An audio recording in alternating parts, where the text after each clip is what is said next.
Here we have more examples of helminths, also called worms. Remember, our examples are parasitic, but not all worms or helminths are parasitic. Some are going to be free-living. Those are the ones that are beneficial. The ones that catch our attention medically, though, are the parasitic helminths.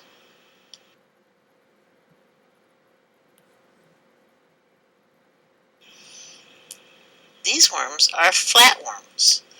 They have flat bodies, and as such, we wind up classifying them in a group described as Platyhelminths, or platyhelminths. The first class of Platyhelminths would be the trematodas, or trematoda, commonly known as flukes. They don't have any segments. It almost looks like somebody stepped on a worm and flattened it out. So these are non-segmented flatworms, and they're commonly named or given common names according to their target tissue.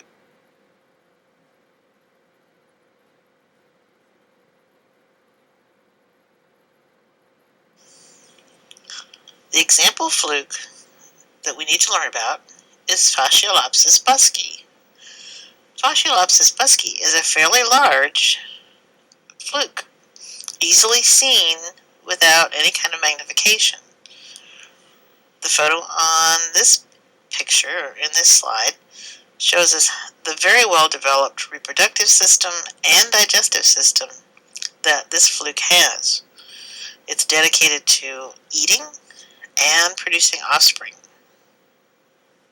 Now, it just so happens that the trematodes, much like many of the platyhelminths, is what we call hermaphroditic. It has both male and female reproductive systems in the same worm. So it's fairly, fast reproducing and fast producing fertilized infective eggs.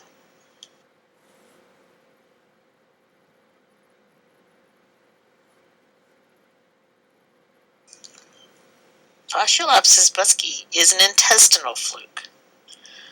Notice that the adult worm is about 3.5 centimeters long, or roughly about 1.5 inches in length.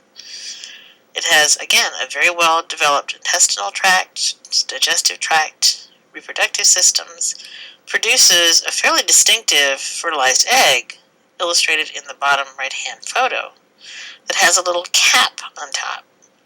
As this zygote fertilized egg matures and turns into an immature larvae, the larvae simply pops the top and emerges from the egg casing.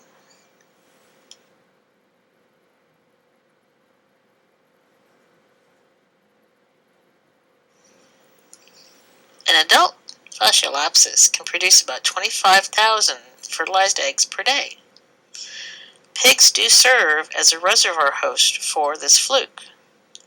Another example of a parasite that can be derived from pigs.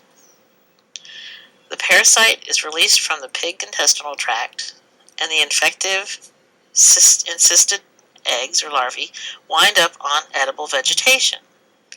And that's part of how the infective larvae get transferred from one animal to another. We find the geographic location of Fasciolopsis is in the far southeast Asian countries, and parts of India. So we have parts of India, Malaysia, Indonesia, and the eastern areas around China.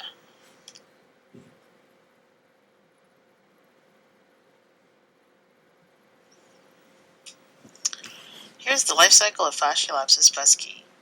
Let's start at the top, where we have already present in the intestine a sexually mature adult Fasciolopsis fluke. In the intestine, the adult releases the essentially fertilized eggs through the feces into an environment that has plenty of water. So we're thinking of either a rice farm where you have rice growing in an aquatic environment, or any kind of pond.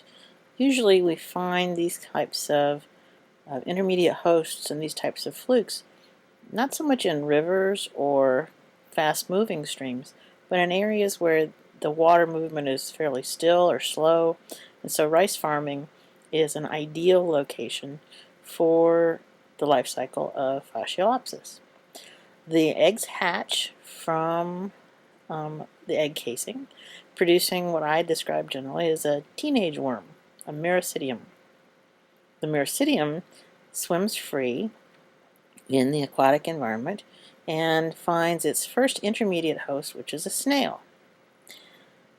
Now the snail is going to be a special place for this immature form, miracidium, to go through quite a few transitional changes of morphology or shape or appearance, and eventually, as and after the miracidium matures some more, it will exit the snail and wind up on vegetation. It's now changed from a miracidium into a cercaria. It changes its appearance and it's maturing more and more, eventually to become a mature adult worm. But in the meantime, the immature cercaria attaches to edible vegetation, which in turn either we eat the vegetation or the pigs eat the vegetation. The metacercaria that got ingested wind up in our intestine and eventually mature into adult parasites. One way that we could block or break the mode of transmission here would essentially be to either control the miracidium entering into the snails, or sometimes making certain that we don't have ingestion of possibly contaminated vegetation.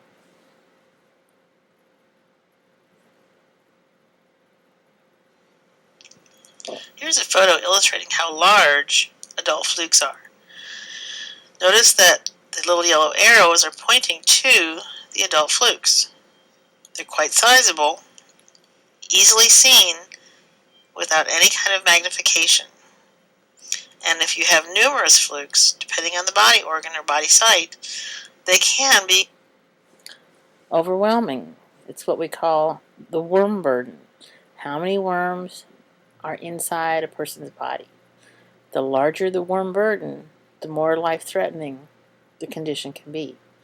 I'm aware of one case of Fasciolopsis infection that was so overwhelming the patient did die from having so many flukes attacking and growing inside their body.